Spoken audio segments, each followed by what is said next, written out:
Ladies and gentlemen, welcome back to Gaming with me, Tony Mo, and today we're going to take a break from the noob tips, and we're just going to head out into Freeroam and we're going to have some fun here inside of Metal Gear Solid 5, because I haven't really done that yet for you guys. I haven't really just kind of bumbled out and spit out some of my first impressions like I always do and just had a good time playing the game, and that's what we're going to do because I am absolutely head over heels for Metal Gear.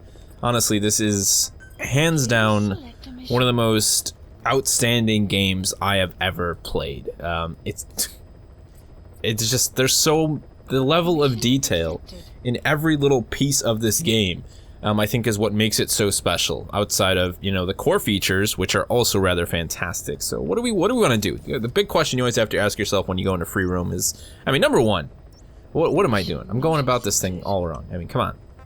I'm sitting in the helicopter, we're making hard decisions, and there's no music to back up our thought process. It's just, shish. How silly of me. Alright, so, into Freeroam. Now, one of the things I like to consider when I go out into Freeroam in this game is, what am I actually going to do? Am I really just going to gather resources? Am I going to muck about and screw with the local Soviets? Or am I actually going to start, you know, and head into a side op? I think we'll probably head into a side op at one point in this video. There is quite a bit of stuff to actually do in Freeroam, believe it or not, so we'll talk a little bit about that, but I would like to get into some sort of a side op. A lot of the stuff I have is actually like super crazy, like the stun arm over here is kind of high end. We do have just another highly skilled soldier extraction. I think we'll do this one. That actually seems to be, you know, fairly enjoyable and simple, so we're gonna go kind of with like a midway point. We'll land right over here. And I think I'm good to go. I got all my goodies. This is kind of my standard sort of loadout right now. It's got a little bit of everything. I switched away from the actual tranq pistol and with the riot SMG. Haven't actually had a chance to engage any actual human targets with this yet and see just how effective or ineffective it is. One thing that I have noticed from some of the time that I spent in Freeroam is that it's extremely, it chews through the suppressor really quickly. Rubber bullets, suppressor apparently just eats away at the strength of the suppressor very, very quickly. So we'll kind of see how that all pans out, because the nice thing about the tranq gun, I mean, is you can probably knock out, I think, at least with the stage 2 version that I have, it's been upgraded. You know, I want to say you could probably fire at least 3 magazines before the suppressor dies out, and I always like that mechanic a lot. When games do have like the suppressor wear down, I understand that, like, in a more real-life situation, suppressors usually last for like thousands of shots sometimes, but I like that sort of dialed-back realism for the sake of a gameplay mechanic, one that I find to be actually very interesting and a lot of fun to mess around with. So, again, the detail, man, the detail in this game is rather exceptional. It's weird, because this is the first game where I don't feel like really eager to give you guys an actual first impressions video. I'd rather just, you know, play the game and enjoy it, and hopefully you guys can see me enjoying it and you can understand why it is such a fantastic title. But we'll try and throw some first impressions in there. I'm trying to keep this as more of a let's play here. Honestly, the music, you know, again, it's about the details, and the focus on music in this game, it's not something that you see in this type of an experience normally. Like, you wouldn't, you know, boot up a Splinter Cell. You wouldn't boot up the most recent Splinter Cell Blacklist and expect there to be like this really big focus on music from that era. But here you have Hideo and Metal Gear, and it's like, yeah, you know, this is the 80s music everywhere. Listen to it on the go, listen to it in the helicopter. I love what they've done with the cassette tapes. They're so much fun. Not to mention, I've listened to all of these. I didn't just clean these away so they didn't have the annoying little icons next to them. If you're OCD like me, I actually listen to all this stuff, and I love that I can get all this background information about the world, you know, by just listening to these audio tapes in my free time. You can also find stuff like this. Should I play it? I'll play it just for you guys.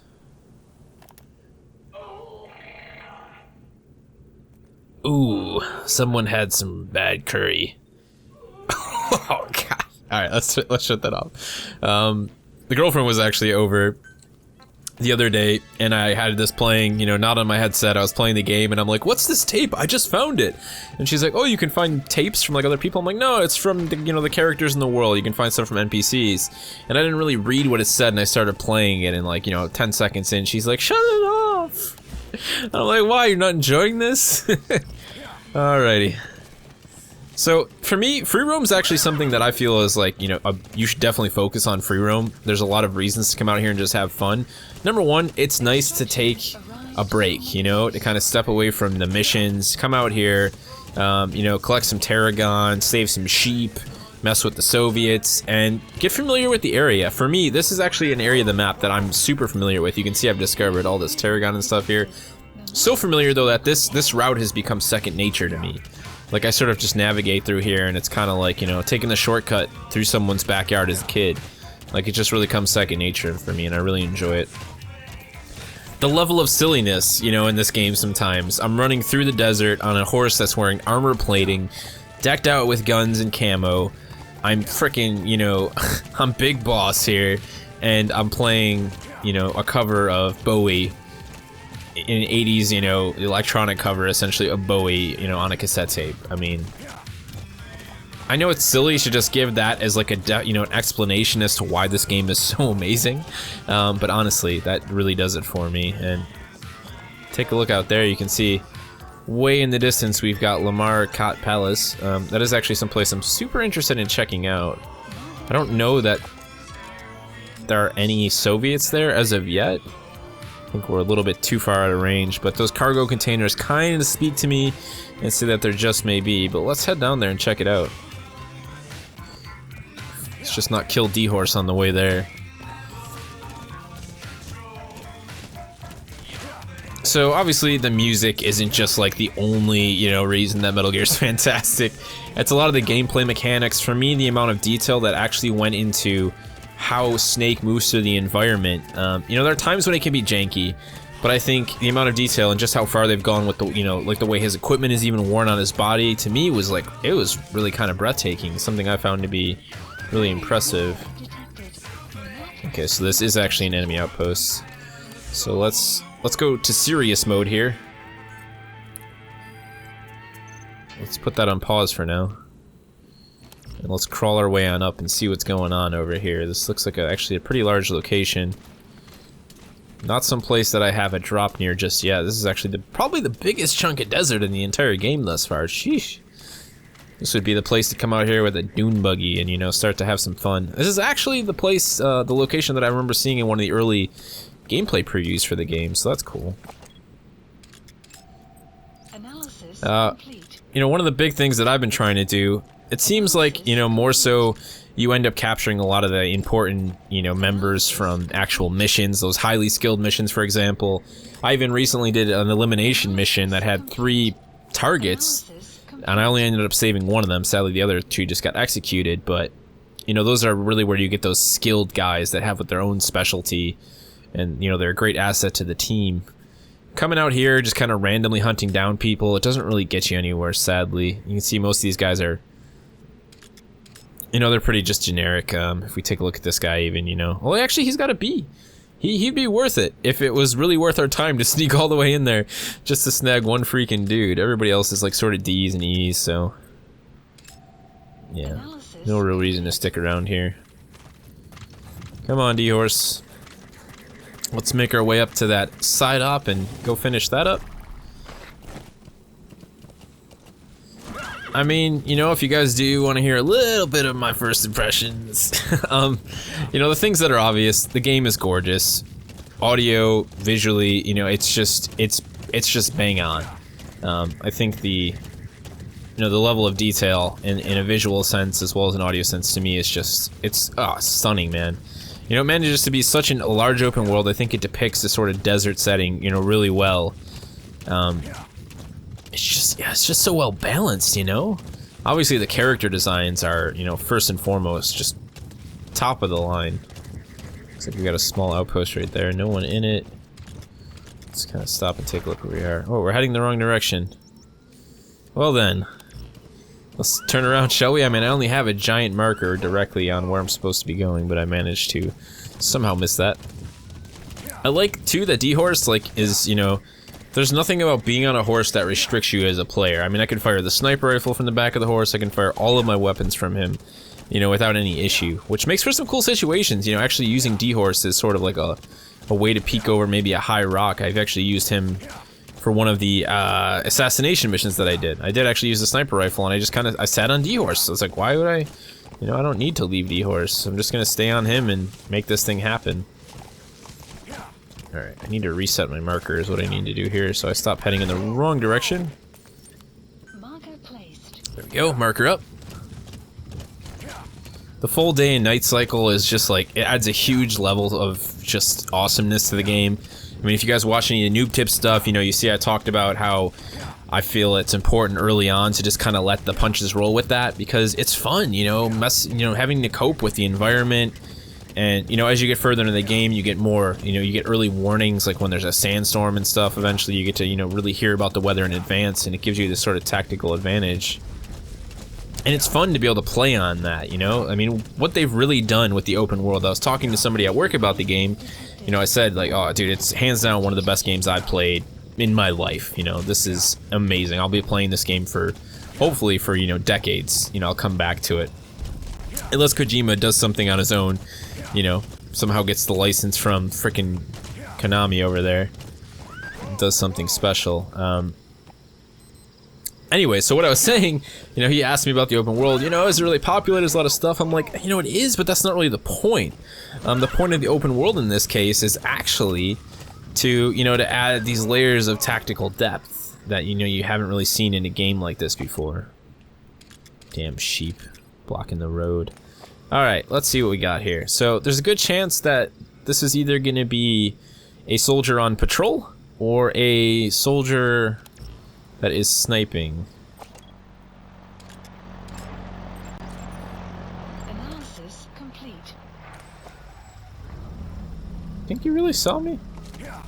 Okay, no. He's just yelling at the sheep. I'm like, there's no way he saw me. What the hell? I'm way out here. Alright. So we need to eliminate the highly skilled soldier. Would you look at that? That was 100% luck of the draw there. These guys are shooing away the freaking sheep. Let's see, actually. We're gonna go ahead and pop on our night vision goggles real quick. The great thing about the night vision goggles is since they're infrared, you can actually see cracks. Like that one in the wall. So let's go ahead, we're gonna abandon D-Horse here. And rather than going all the way around over the top of the bridge, simply for the sake of demonstrating to you guys why I enjoy the animation so much in this game, we're gonna climb this wall. So check this out. I mean, this is not some janky, like, jacked up animation. Yes, Snake's hand is kind of through the wall, but what do you expect there? He's doing the 1 foot stance, he's got his right leg hanging loose, you can see his hands get tired, and he sort of, you know, pulls them out of the cracks. Like, what game does this stuff? No game does this. Like, freaking A, man. I love details like that. Like, yeah, you could have had Snake be able to climb the wall, but when you add in that, just that tiny touch, that tiny little element of, hey, look, Snake's actually going to take his hand out of the crack, he's going to rest his hand, he's going to have his leg hanging loose. That to me is just, it's fantastic on a whole nother level. I love stuff like that, and that kind of stuff, it's all over this game. It's like everywhere you look, everything you do, you know, you see components like that that are just so well fleshed out. They just bring so much life to the character, and honestly, that's a huge gameplay enhancer for me. I mean, that completely changes, you know, something as simple as climbing the wall and makes it into a really interactive and just damn fun experience. Alright, so these noobs have no idea that we're here. I mean, I guess this is an opportunity to test out our riot SMG. We know that that guy right there is the most important, so the last thing we need him to do is fall off this cliff and die. I'm thinking Analysis complete. that there's a small chance that one headshot with this thing won't be enough, but I honestly do not know. So, we're gonna have to put it to the test here. I'd like to maybe see if we can't expose ourselves, or I'm sorry, hide ourselves, lessen our personal exposure level by coming up on this ridge to pop this first guy. I mean, they're gonna be clueless as to where the shot came from anyways. Let's get NVGs on, because I can't even see this guy's freaking head. Boss, get down. The enemy sniper. Stay low and crawl along the ground. Oh, that worked really well. He totally spotted me, but I also managed to wipe all these guys out. Question was, what was this guy's statistics? Okay, these two dudes aren't even worth our time. This guy, however, most definitely is.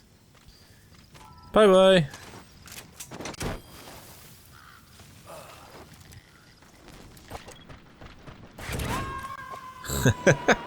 And the Fulton never gets old, man. It really genuinely never gets old. Coming too. Roger that. So these are definitely some of the easier side ops. A lot of you guys were asking, you know, did the side ops get more difficult? And then I'll give you an example. We're not going to go there, but I'm going to show you the location. It's actually right up here, this unlucky dog one. So actually what happens, and this is crazy, the side ops actually, they develop. So initially this side op was a different side op that I had, and I was tasked with going in to Smasha Laman to actually capture a prisoner. Turns out one of the Diamond Dogs guys decides to go in, and now he's been captured. So now I have to go capture both of them. The GMP went up on it as well. It was originally a 60,000 GMP target. It's now 80,000. So it's interesting. You know, the mission got more difficult, but I also increased the amount of GMP, and it totally happened just over time. That's actually a really difficult place to go. I went there for one of the main story missions, and that is an extremely heavily guarded area. You have to go in by horse. It's a really long ride. I mean, it really puts your patience to the test. And of course, in this type of a game, when you have low patience, you increase your chance of being spotted. So yeah, you want to be careful of that. Now, one thing that I didn't actually listen to while we're out in here in Freeroam, is I actually have a cassette tape for, I believe, the mission to get quiet, which is actually a Freeroam mission.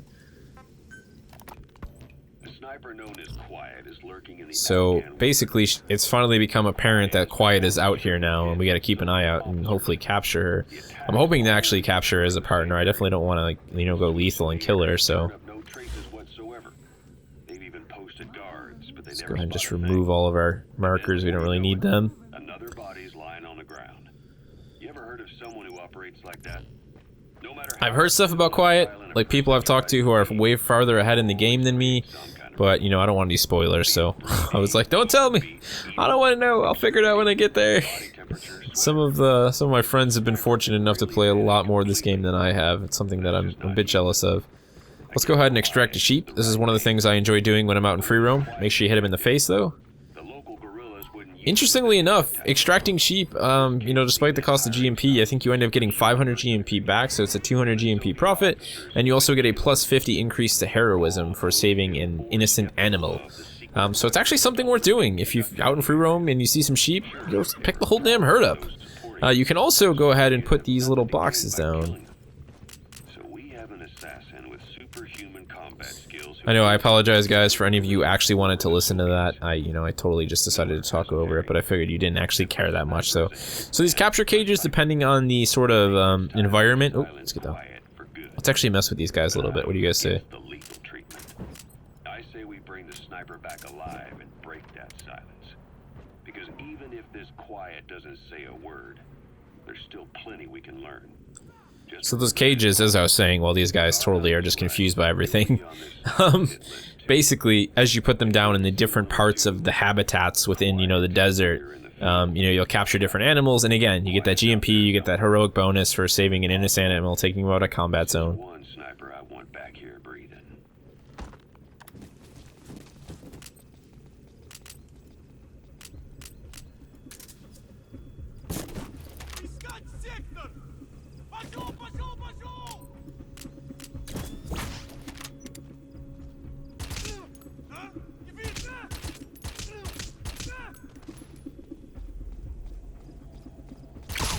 So that's what I was talking about. The suppressor on this thing breaks like within one magazine, so I'm probably gonna go back to using my my pistol, to be honest. But I wanted to check these guys.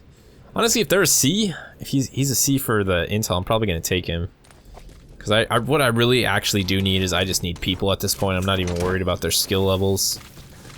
Which is a mechanic that I haven't 100% been able to figure it out, but it does appear that some of the characters like actually gain level.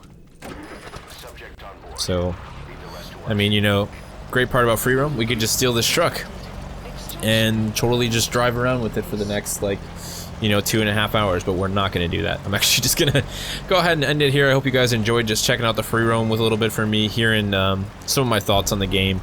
I will give you guys a full impression eventually. I'm still wrapping my head around this gigantic and wonderful experience. All I can really say is if you have any hesitation as to whether or not to pick this game up, just do yourself a favor and snag it. I promise you there are a lot of reasons to enjoy it, and we're going to get to experience a sandstorm, which is something that I absolutely love to death. These are so freaking cool. Put the NVGs on for a little bit of extra view here. Sadly, this is a bad time for MGGs because we are actually driving into a enemy base. Supply outpost right up ahead. Let's go ahead and hit this road and take the way back out. So keep an eye out for that, guys. Hopefully within the coming weeks I'll be comfortable enough to drop that. I like to play a little bit more of the story so I can, you know, talk a little bit about the story. It's just, I'm not in a rush, you know? I mean, it would make sense because I've already played like 12 hours of this game to give you guys my first impressions, because that's the point of a first impression. But I'd rather spend more time with Metal Gear. I feel like it deserves that, and I feel like enough people are seeing reviews for this game and they're recognizing that this is something they should definitely check out. And that's something I also would avoid if there are some of you out there who have this, you know, just, I don't know, some people I guess like to just second guess when something's actually good. I see people like, you know, there's no way Metal Gear is a 10 out of 10, there's no way it's a 9 out of the 10. I'm just like, it is. The game is that fun. There's a lot of reasons that this game is really enjoyable and that people are really stoked about it. They're not just saying that. No one was paid off. It's just actually a really phenomenal game. You know, don't try and take that away from something that's released and has actually just, you know, really delivered on a lot of its promises, and to be honest, well beyond what most of us expected from this game. Don't take that away from Metal Gear. It doesn't deserve that. It deserves the praise, and it deserves to be played by you. You deserve, as a gamer, to go out and play it. So do yourself that favor. Give yourself that allowance and play Metal Gear. That's all I can say. Thank you guys for watching. You can look forward to some more noob tips in the coming, this coming week, actually. And as I said, you know, a couple more weeks, I'll give you guys my solid first impressions. But I think a lot of the content that I'm producing for the game right now is going to be really indicative of just how enjoyable it is. So keep an eye on those new tips. Like I said, I'm trying to make those just fun. So even if you're not a noob, they're still great pieces of commentary. Go check them out. Share them with a friend. You know, share them with whoever. I would really appreciate if we could get those two videos, actually the whole playlist eventually, to do as well as my XCOM noob tips did back in the day. In terms of the next video, if you're curious as to what the next video is actually going to be, we're going to be taking a look at loadouts. Following that up, we'll probably actually be doing a little piece on Freeroam, and then moving into some of the more complicated stuff. Look at this guy. This is the guy whose truck we stole. He's just like so lost and confused. Where'd my truck go? Where is it? It's gone. I'm going to mess around with this guy a little bit more.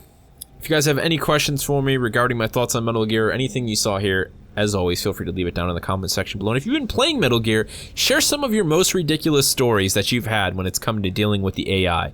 I've had some really good ones just from screwing around with them. If you have any experiences like that, feel free to share it.